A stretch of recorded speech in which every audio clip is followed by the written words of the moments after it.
Hi guys, and today I'll be showing you how to change a battery on a Vauxhall non-flip remote key.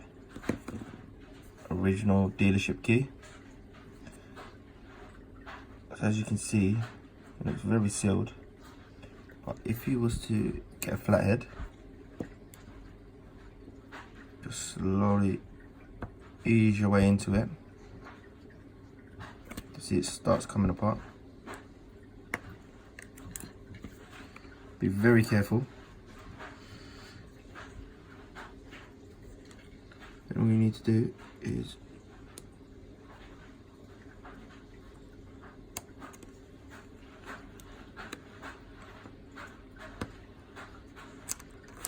take the key out.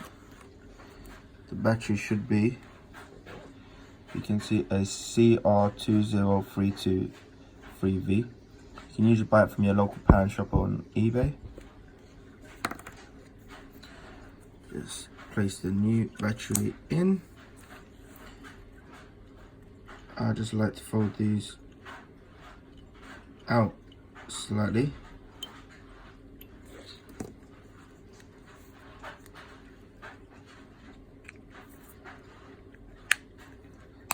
Press it back together. Make sure the buttons feel fine, and there you have it.